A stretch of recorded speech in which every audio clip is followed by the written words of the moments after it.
Hi, everyone. I'm Paul. I'm Ken's son, and I'll be facilitating today's service. On behalf of my sister Janice and my brother Glenn, we want to say welcome and thank you so much for joining us today to celebrate our dad's life. Kind of different to have a YouTube memorial service, but not totally inappropriate because our dad actually discovered YouTube couple years ago, I guess, and he enjoyed watching country music videos. And you know how with YouTube, after you watch a video, it kind of brings up the next one. So he would often stay up until 2 or 3 in the morning watching YouTube videos, which really made Janice very happy. But that's just an example of how he's a little different, and he actually kind of took pride in the fact that he was a little bit different than everybody else. So today we're going to start with some special music from some good friends of Janice and my dad. And then after that, my son Micah will present a personal history of his grandfather. And then when Micah's done, we'll move into the photo tribute that was put together by Janice's good friend, Brooke Wilkie. So here we go with the music. We'll hand it over to the Osakata family.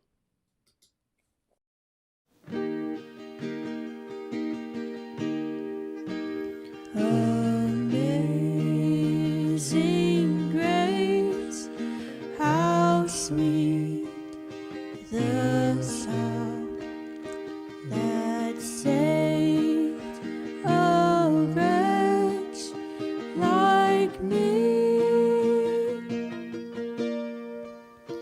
I once was lost, but now I'm found.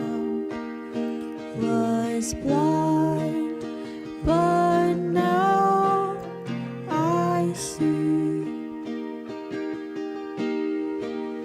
'Twas grace that taught my heart to fear, and grace my fears relieved. How precious is that grace appeared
Hello, everybody. My name is Micah, and I'm Ken's grandson, and I'm going to read a little bit of personal history about my grandpa. So Ken was born on March 27th in 1923 in a little town in Oklahoma called Okmulgee. His family were farmers, and he was the oldest of 5 kids. He had 3 sisters and 1 brother, Yuki, Mari, Sumi, and Joe.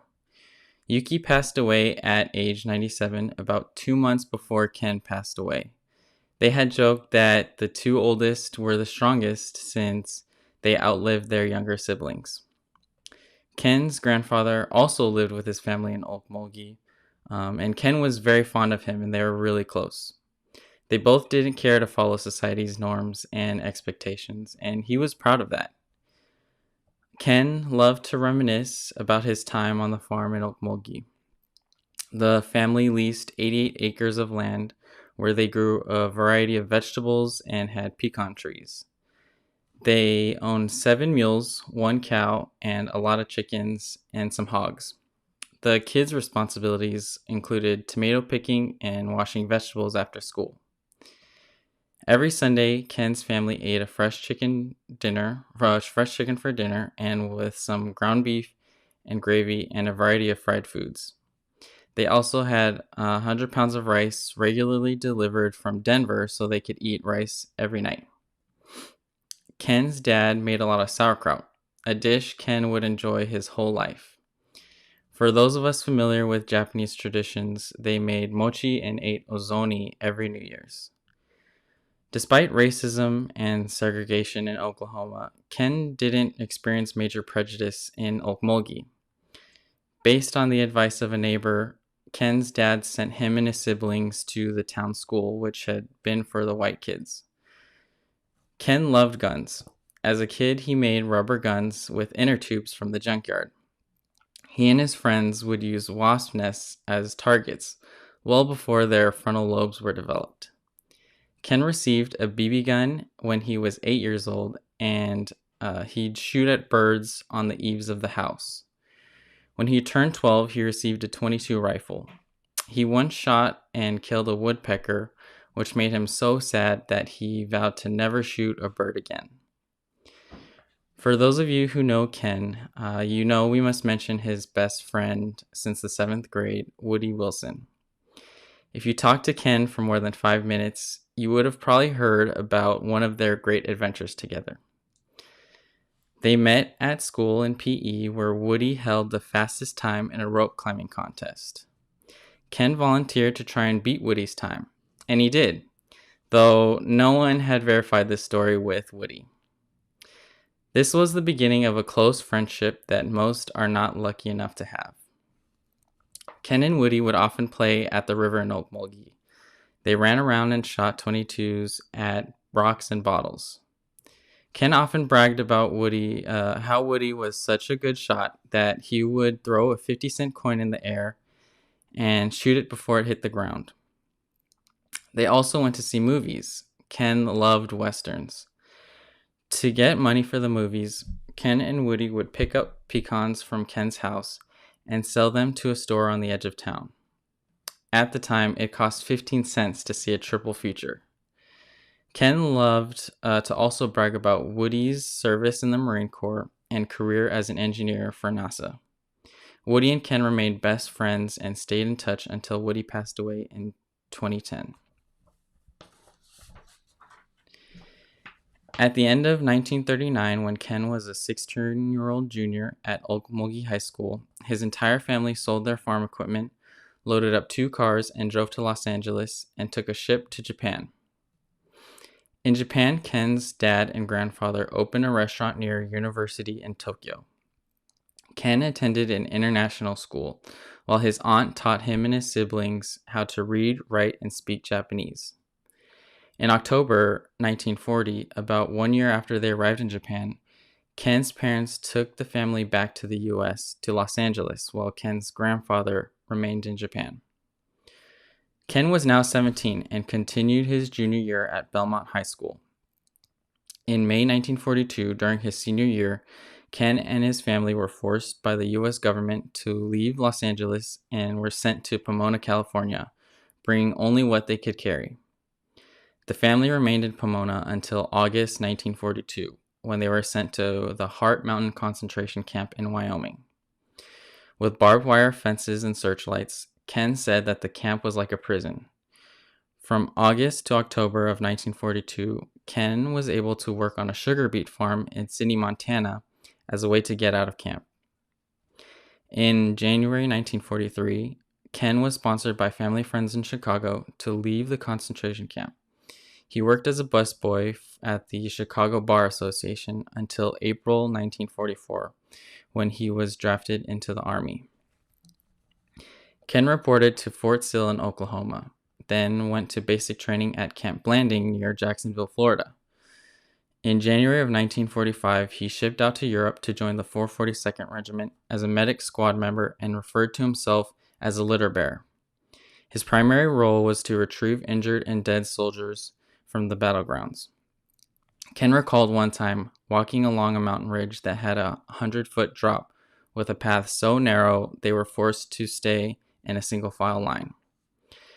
The soldier in front had to check for landmines using the tip of his bayonet, marking them with pieces of toilet paper.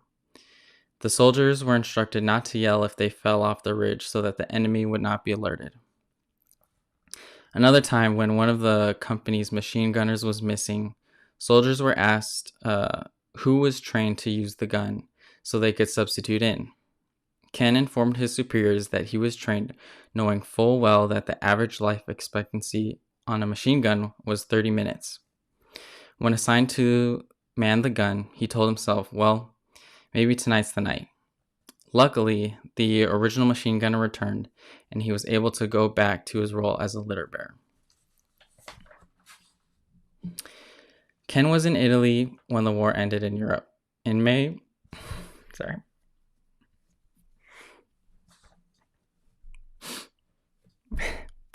Ken was in Italy when the war ended in Europe in May 1945.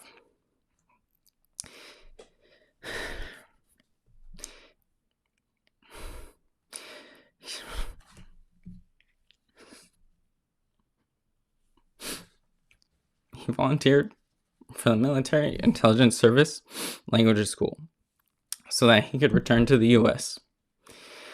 He attended the school at Fort Snelling, Minnesota, from September 1945 to April 1946, when he was sent to Tokyo to do translation work. After being discharged from the Army in June 1946, Ken became an Army civilian employee, translating documents in Japan until 1948. In August of 1948, Ken joined his sister Yuki, brother Joe, and parents in Chicago, where they had settled after leaving the concentration camp. Ken had many jobs over the years, and always said that he didn't want to sit behind a desk and push a pencil. His jobs usually provided the ability to be active, fix things, and solve problems. He would tell his kids how important it was to love your job and live that mantra. Only working jobs he enjoyed. He worked for Brunswick from 1949 to 1954 in the mailroom and in the accounting department. While there, he graduated from Elgin Watchmakers College in 1949 and later opened his own jewelry store and watch repair business in 1954. He closed the shop in 1966 and worked for Western Electric as a system technician from until 1971. After Western Electric, Ken worked for the Metropolitan Water Reclamation District in Chicago in various positions and retired as an instrument mechanic in 1988. In one of his positions at the Water Reclamation District, Ken opened and closed the river locks at the Chicago River and Lake Michigan. While doing so, he was able to keep a line in the water and fish on company time. Only Ken would find his perfect job like that. Ken married Betty Toda on January 10th, 1953 in Chicago. After getting married, they lived in the basement of the building that Betty's father owned. Later, Ken and his father bought a building on North Oakley in Chicago.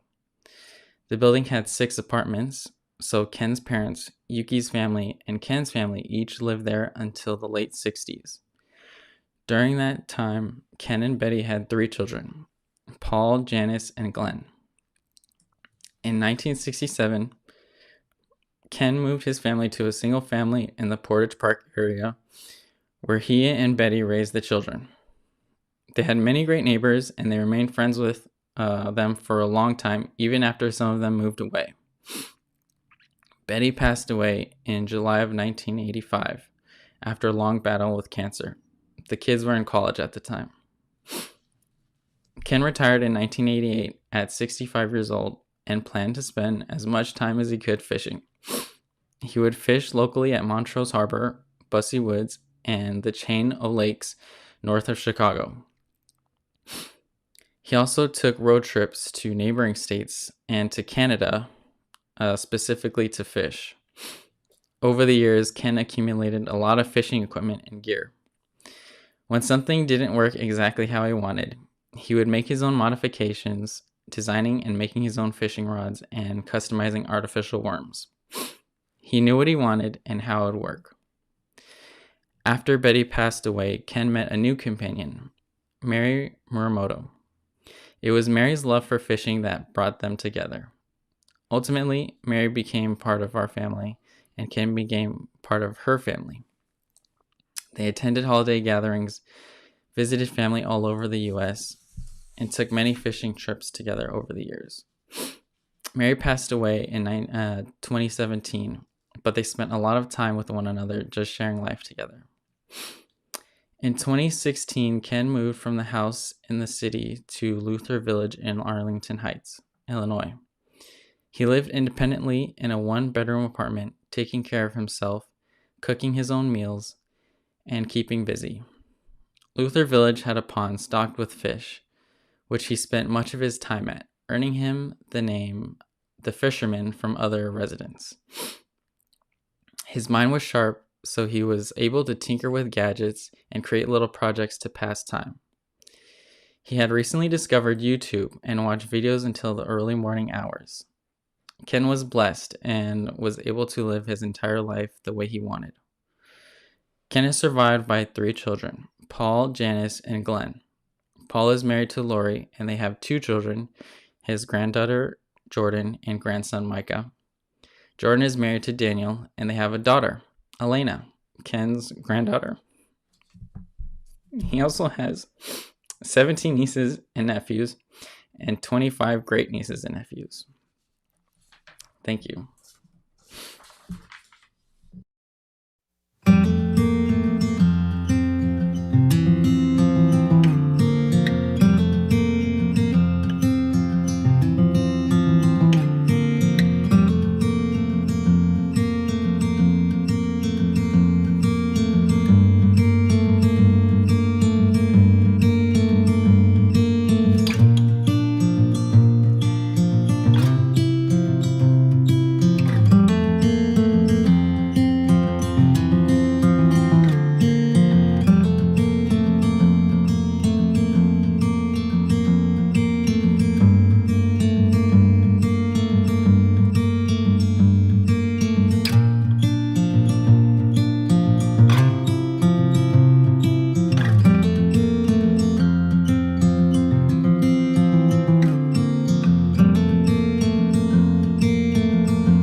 Sorry, everybody.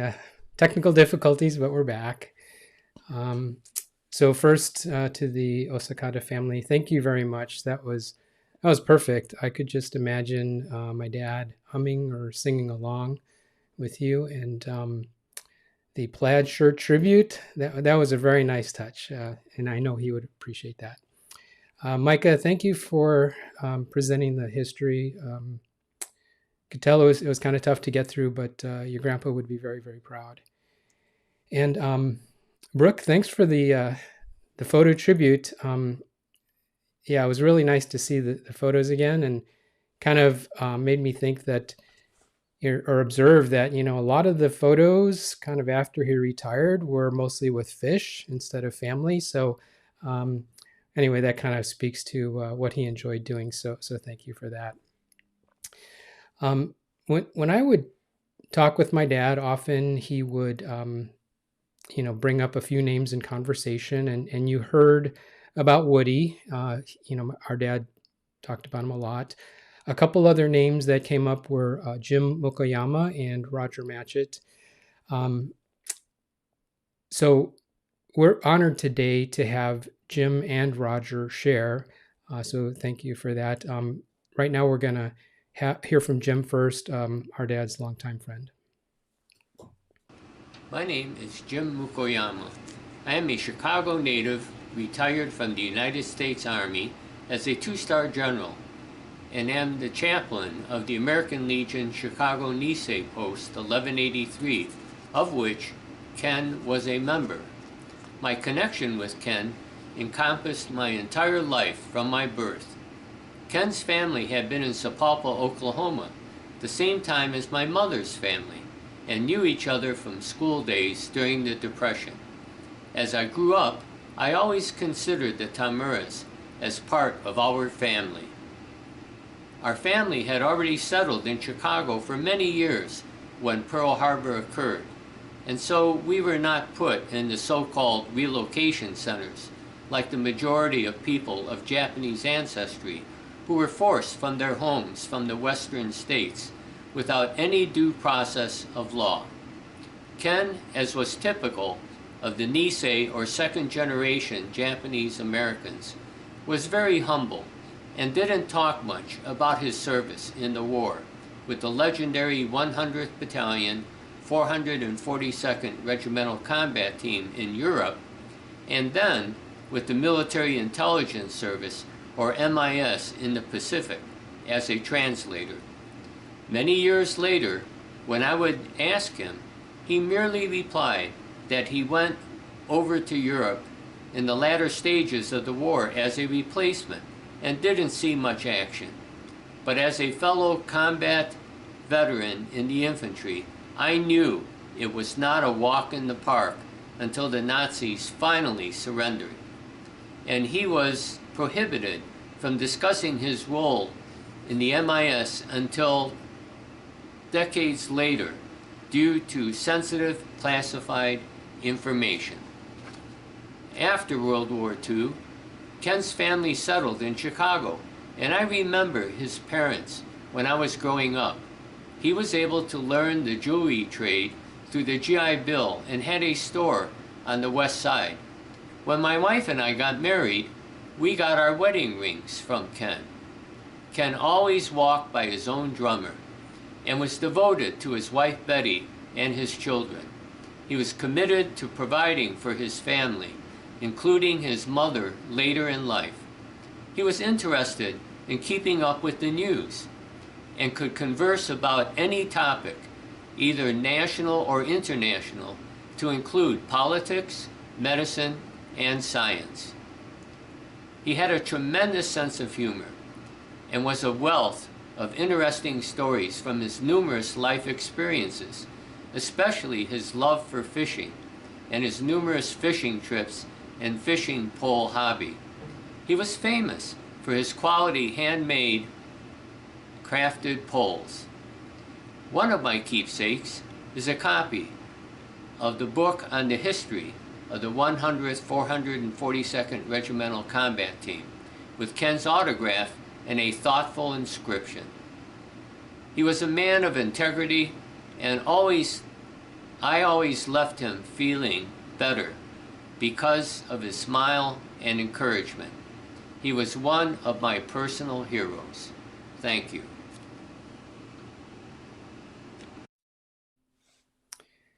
Thank you, Jim. That was really great. For the longest time, our dad would just tell us, "No, I didn't do anything in the war," but you helped him understand and accept that what he did, did make a difference. So thank you for that. And we know that, you would know better than anybody, and he would actually listen to you. You had the credibility. So thank you for that. We know that he just had great respect for you, and he really appreciated your friendship. So thank you for that. Speaking of friendship, next up is Roger Matchett. Roger and I have been best friends since first grade, so it's been a few years, but yeah, Roger, thank you for sharing. So you can take it away. Thanks, Paul. I'm grateful for this opportunity to share some of my memories of your dad with everyone. I suppose, like most everyone listening who knew Ken, we've known him for most, if not all, of our lives. If we first met him when we were children, it's only natural that our perspective might have changed as we have become adults. Nevertheless, ever since I met him in 1968, when Paul and I first became friends, until my last visit with him, he was always Mr. Tamura, not out of lack of familiarity or friendliness, but as a sign of respect. So please forgive me if today I refer to him alternately as either Ken or Mr. Tamura. My earliest memories of Mr. Tamura do reach back to the late 60s. He was the father of Paul, Janice, and Glenn, and he was that very present father figure, always there when he wasn't at work, always friendly, and from my point of view at that time, always kind of in the background. I have very fond memories of joining the Tamuras on trips to the beach, the Arboretum, and other places in that old blue Chevy station wagon. I remember being amazed at the technical modifications he made to that car and how he kept it going. I remember being fascinated by the collection of watches and tools and meters and parts on that workbench in their basement, confounded that somebody could actually understand how all those things worked. I remember in my freshman year in high school, as I struggled with algebra, it was Mr. Tamura that offered to give me some tutoring and made what was complex to me suddenly understandable. As we became adults and our lives took us in various directions, my exposure to Mr. Tamura diminished in frequency, not out of desire or with purpose, but just as a result of life. Yet his presence was always there, as a constant, as Paul, Janice, and Glenn's dad. More importantly, my understanding of the man grew as I learned more about him and his family. Fast forward to 2015, when I learned of an aspect of Mr. Tamura that I feel is defining. I remember the conversation I had with him distinctly. We were all gathered in California on the occasion of Jordan and Daniel's wedding.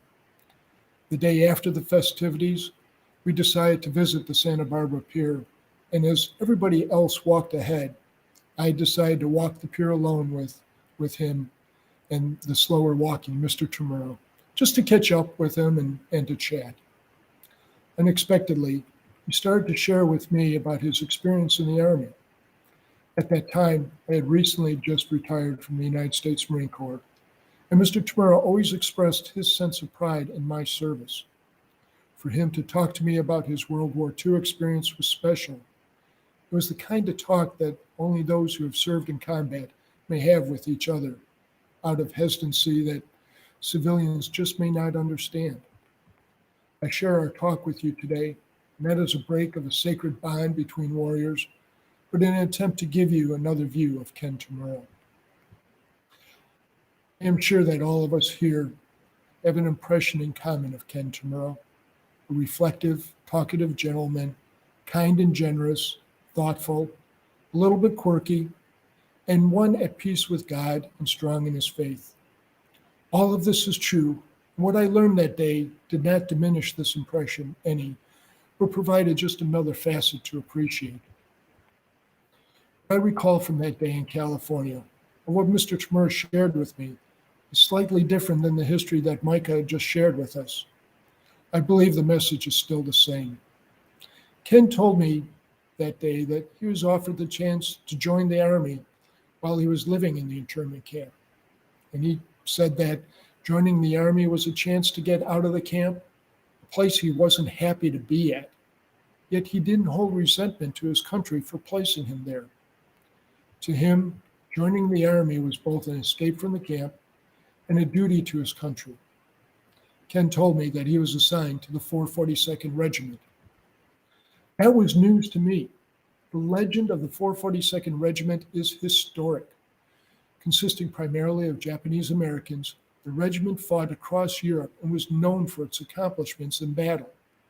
Having only heard of this unit, to then realize that I've known a soldier from that regiment all of my life and didn't realize it, to me was a surprise. But that was Ken Tamura. This chapter of his life placed no particular highlight on any other.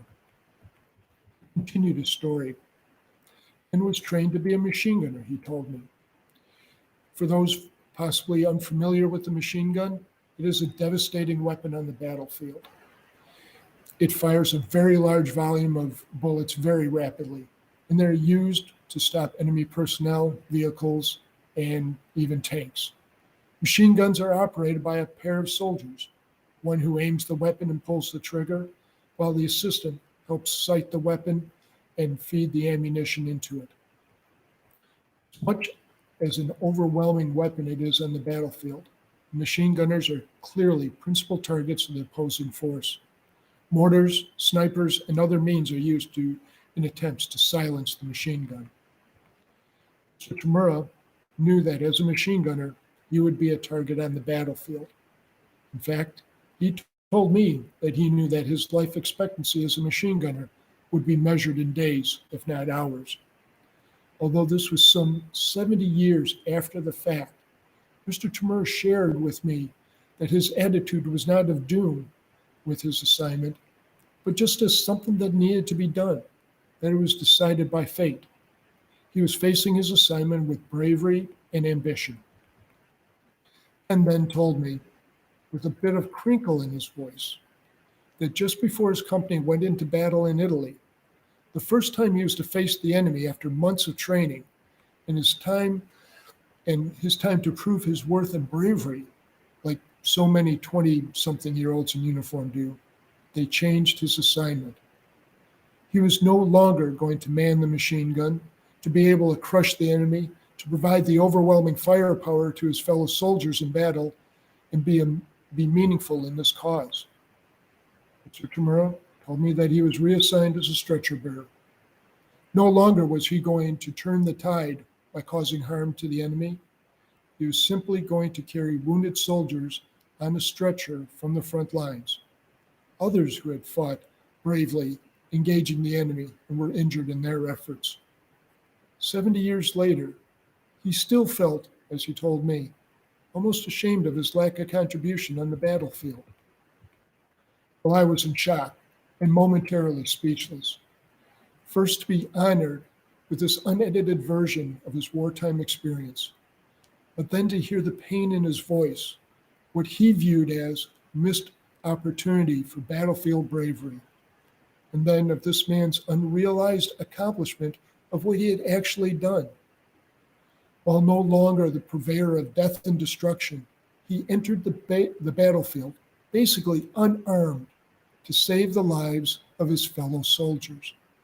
He had faced the enemy without much more protection than his wits and luck, literally placing his own life in danger to return the wounded to safer areas for their care.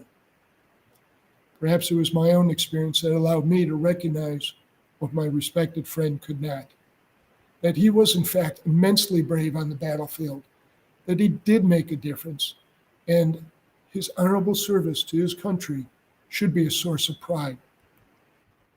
While my respect for the man was never previously in question, simply for being the loving and caring father he had always been to Paul, Janice, and Glenn, on that day, I saw Ken Tamura in a different light.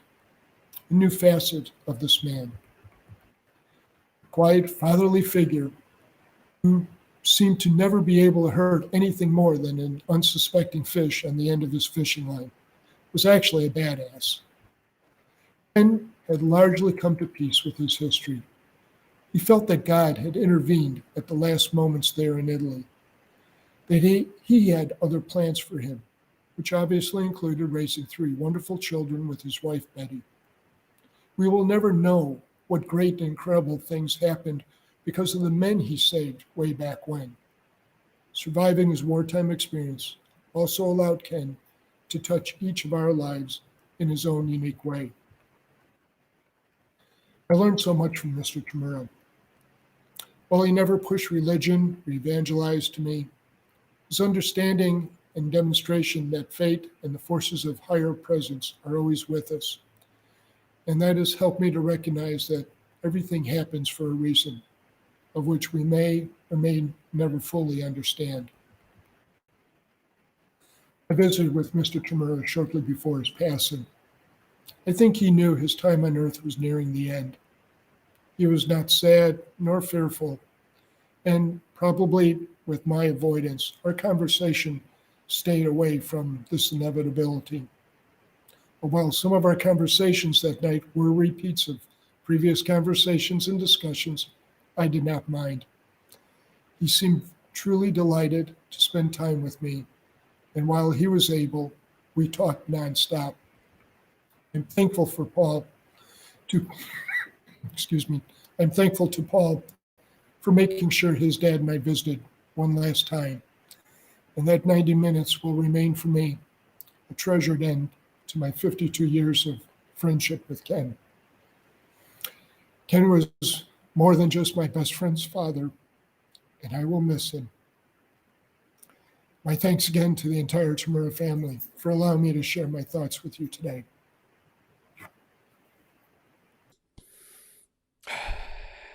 Thanks, Roger. Yeah, I never heard that story about the Santa Barbara walk, so thank you for sharing that. Yeah, he was really, really proud of you, as am I, and yeah, thank you for sharing. It occurs to me that we just heard from two retired generals, and yeah, my dad, he just never said too much about his service, at least until he was, in his later years. And yeah, Jim and Roger, they have the connection. They know exactly what it was like for him. So yeah, thanks for sharing. Thanks for sharing, Raj. So next, we will hear from our dad's favorite child, Janice. So I tease her a lot about this, but it's true, and I'm not jealous. So Janice, yeah, after Janice, we're gonna hear from the Osakadas. They're gonna share another song with us. So we'll turn it over to Janice now. Hi, I'm Janice, Ken's daughter. Thanks for joining us today to remember my dad. As I thought about having a memorial service for my dad, I wanted to do a couple things. First, I wanted to honor my dad's life. Second, I wanted to give friends that never met my dad a clearer picture of who he was. And finally, I wanted to give God thanks and praise for my dad. So how do you boil down his 98 years into just minutes? Well, I'm going to try to share what stood out about him.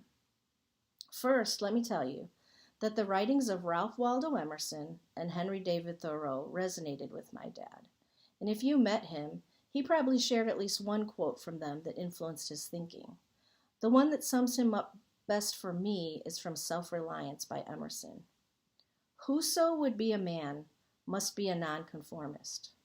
My dad was the ultimate nonconformist. And even as Thoreau wrote, he heard a different drummer. My dad was one of a kind, and he never followed the crowd. He was just himself, truly unique, and not like anyone else. So let me tell you a little bit more about him. First, he loved his freedom and independence. Well, I always thought that meant that my dad did not want to be told what to do, and he didn't want to do anything that he didn't want to. And generally that may have been what I saw, but that wasn't what he was thinking. I think my dad saw his freedom and independence as a freedom of choice. It didn't mean that he selfishly did what he wanted whenever he wanted, but it meant he had the ability to choose for himself. Now, for those of you that don't know, I spent 15 years living in Louisville, Kentucky, and in 2007 I made a decision to move back home to spend more time with my dad.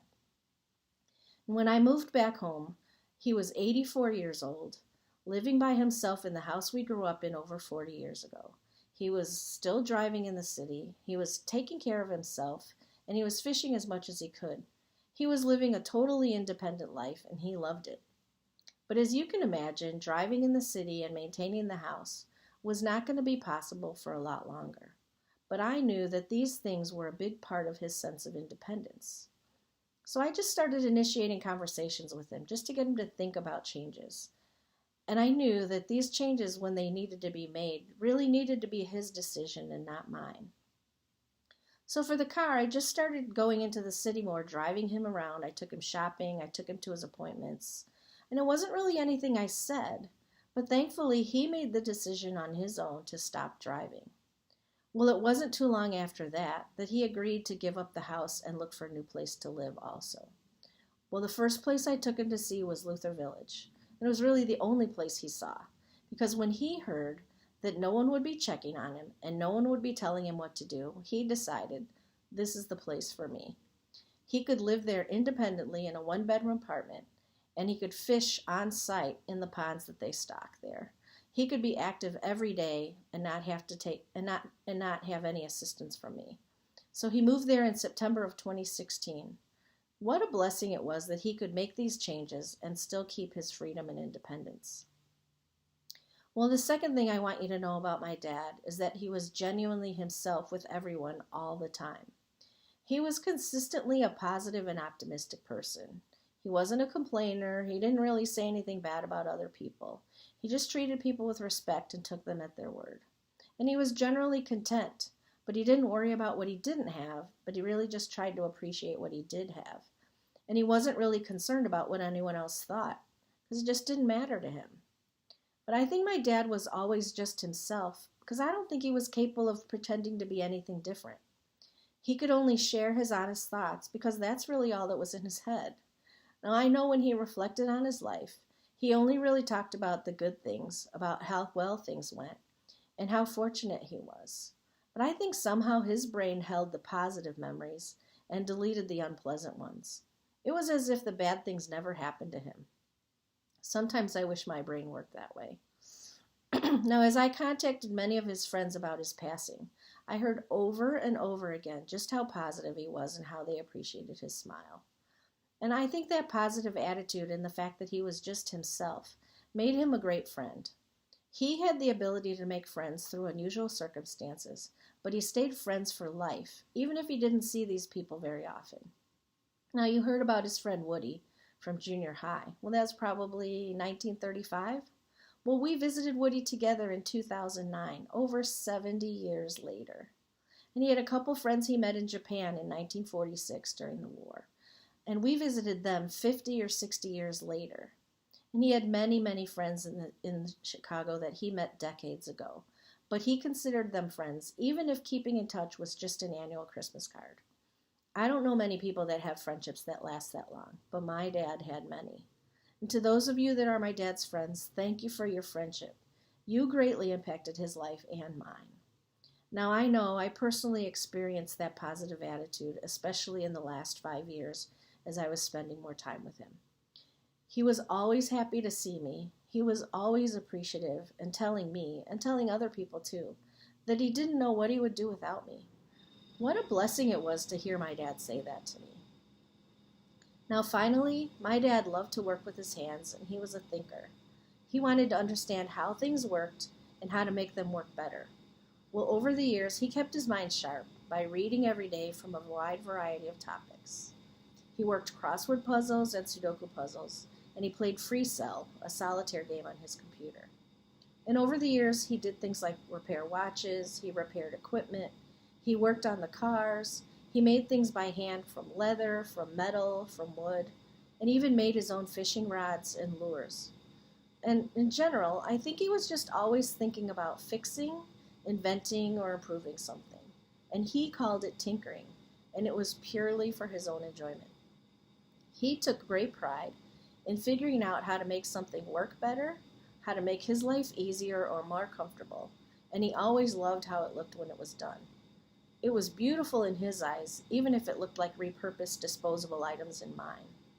And if he could do it without spending money, he was even happier.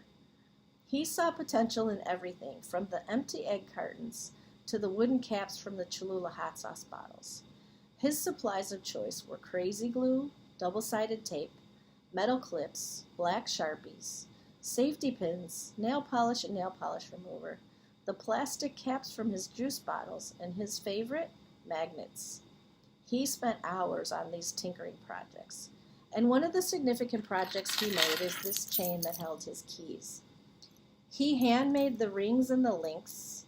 He spent time getting it just the right length and getting just the right tension on it. He spent over 5 years working on this, and I'm sure many of you heard in painful detail exactly how he made it. But the thing that he invested in the most during his retirement was in the fishing rods that he made. He was meticulous in wrapping the guides, in shaping the cork handle, and in balancing the weight. He made many, many rods over the years, and he loved each one. But I think the thing that sticks out the most is just how happy he was when he was able to find someone that would appreciate them and continue to use them. You know, my dad had a special mind with a unique way of seeing things that was genuinely him, and he was always looking to innovate and make his life easier. And God created him that way. Now I want to leave you with this, just to share the way God impacted our lives and the final days that I spent with my dad.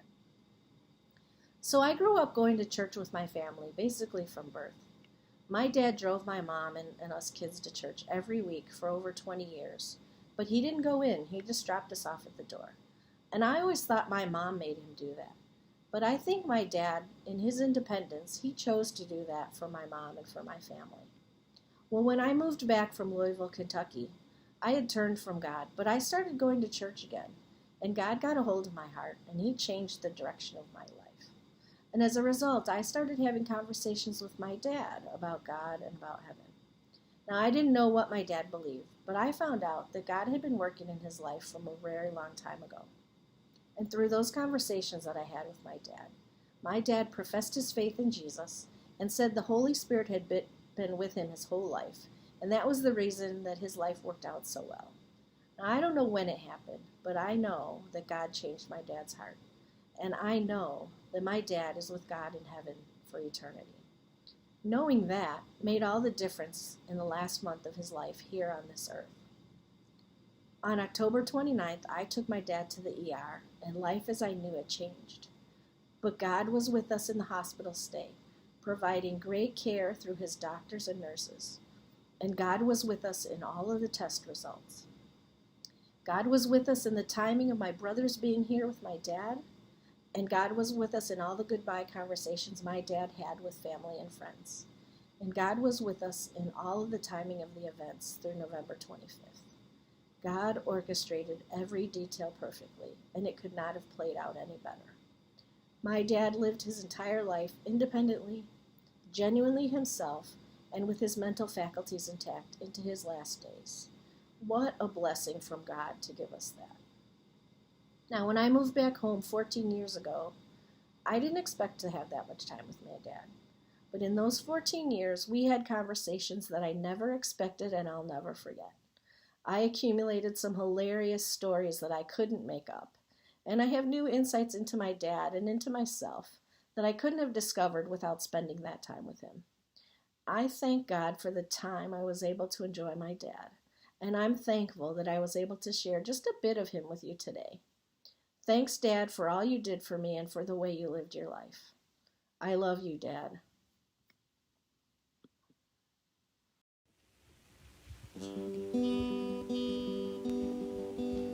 Rock of ages, clap for me. Let me hide myself in thee. Let the water and the blood from thy wounded side which flowed be of sin. save from wrath and make me pure. Not the labors of my hand can fulfill thy law's demands. Could my zeal no respite know? Could my tears forever flow? All for sin could not atone. Thou must save, and thou alone. Nothing in my hand I bring, simply to the cross I cling. Naked come to thee for dress, helpless look to thee for grace.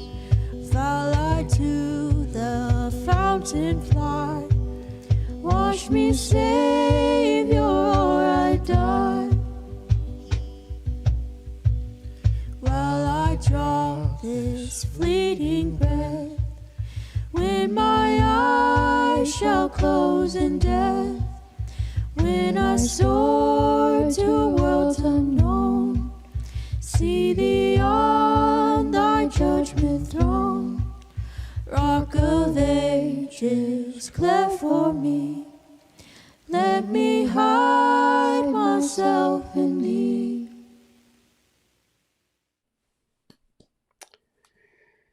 Thank you, Janice. That was really beautiful, and yeah, it just, I think, gave us some good insight into Dad, and yeah, he's one of a kind. Thank you, Osakada's. It's one of our Dad's favorite songs, and once again, it was beautiful. So thank you for sharing that with us. I'm going to try and keep it together here as we continue. So as Janice said, you know, our dad, he was just a thankful guy, right? He was very grateful for the blessings, for his friends and his family. So, you know, Janice, Glenn, and I want to make sure we offer our thanks to the many people, you know, who've just loved and supported us and our dad over the years. So, yeah. So first, you know, thank you to everybody that participated today and contributed. Osakadas and Micah, Brooke, Jim, Roger, Janice. Yeah, it was perfect, I think. I mean, it's just exactly what my dad would have wanted. Also want to thank Lori, my wife. She's over there.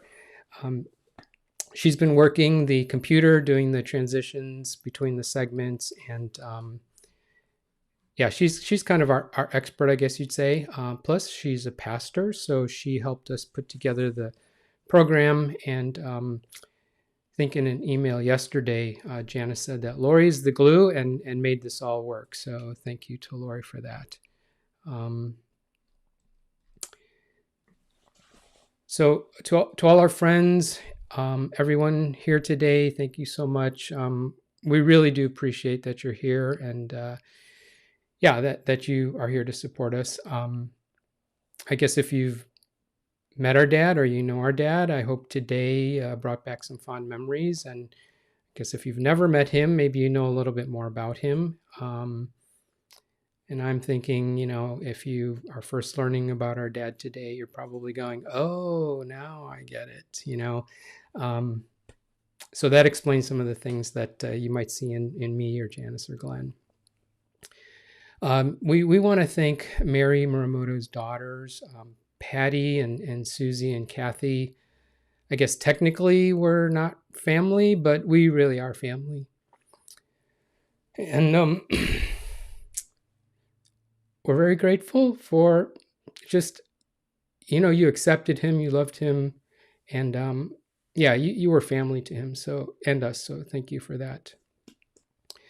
For those who are our family, technically, we also want to say thank you so much. Cousins, aunts and uncles, and nieces and nephews, in-laws, everybody. We just thank you for over the years just staying in touch with our dad through the cards and calls and visits. He really enjoyed just being able to keep up with what's going on in your life. So thank you for that. So we also want to just say a special thank you to our cousins from Chicago.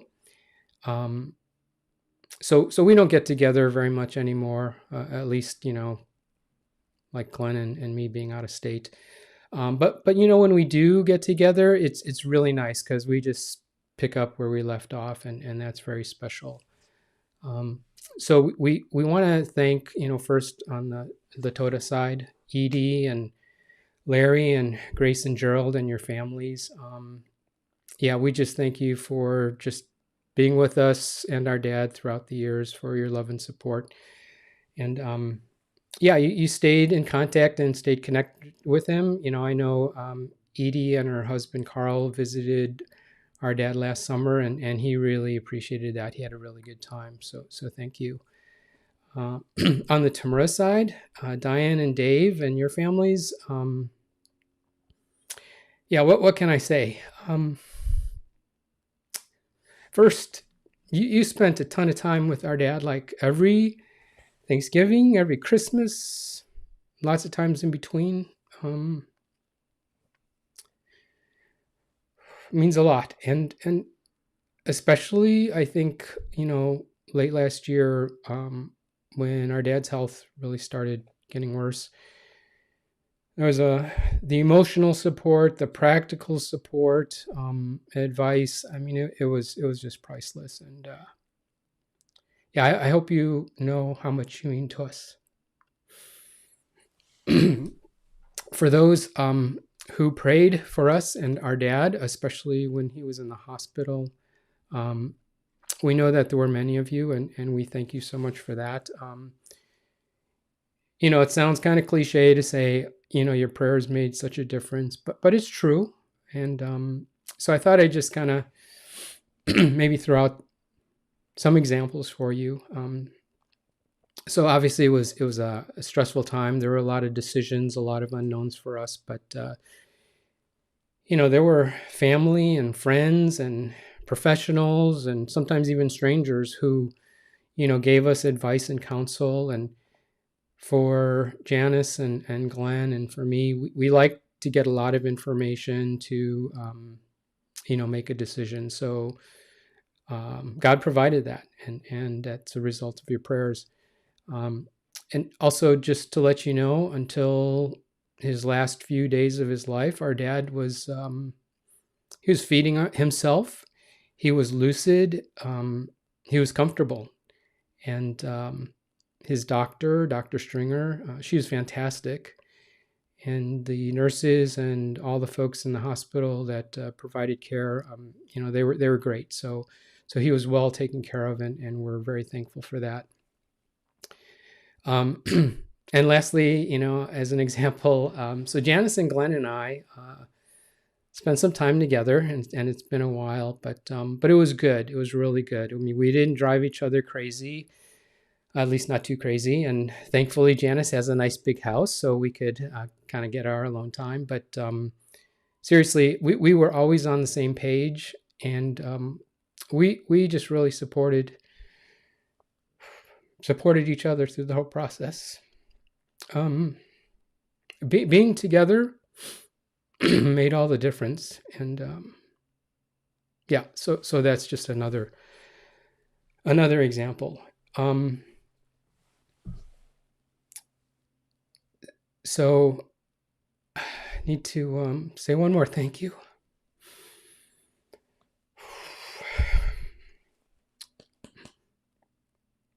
So Glenn and I,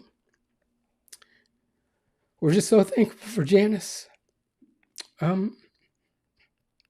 As she described, she faithfully took care of our dad for many years. She never complained. She never made us feel like we weren't doing our part. Janice, you kept us in the loop. You kept us informed. You asked for our opinions, and yeah, it's just we can't express our gratitude. Glenn and I, we would talk to him once a week, but that's like nothing compared to the amount of time he spent with him. So, so Dad would tell me, he would say, "Oh, Janice is so smart. She knows so many things about so many different subjects." And he'd say, "Yeah, when she'd ask a question or give directions to somebody, asking for something, people would listen." And, of course, in my head, I'm like, yeah, whatever. But it's true. And it gave him so much peace and comfort to know that you were there. So that gave me and Glenn so much peace and comfort to know that Dad was good.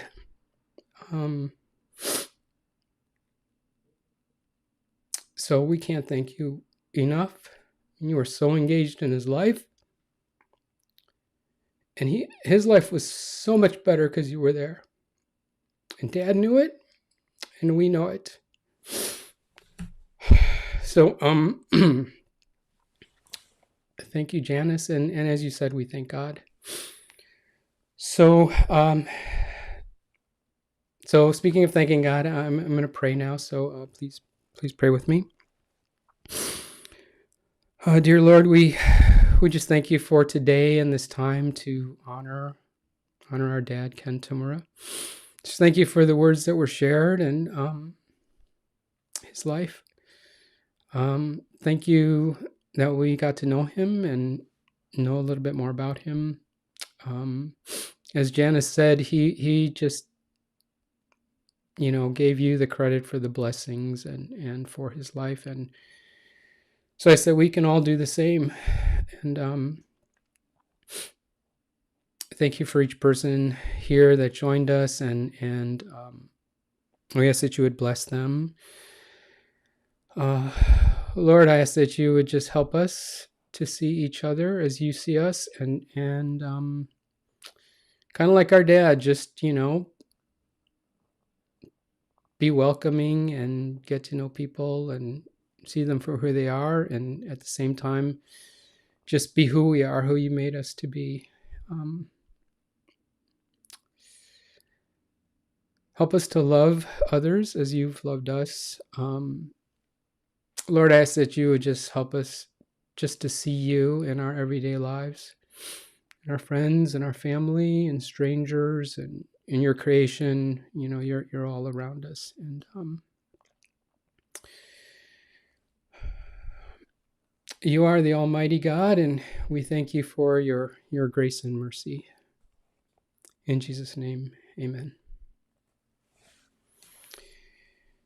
Okay, so that pretty much wraps it up. We're going to play the photo tribute one more time, and then we're going to sign off. So on behalf of Janice and Glenn, thank you again for joining, and thank you for your love and support, and your friendship means a lot.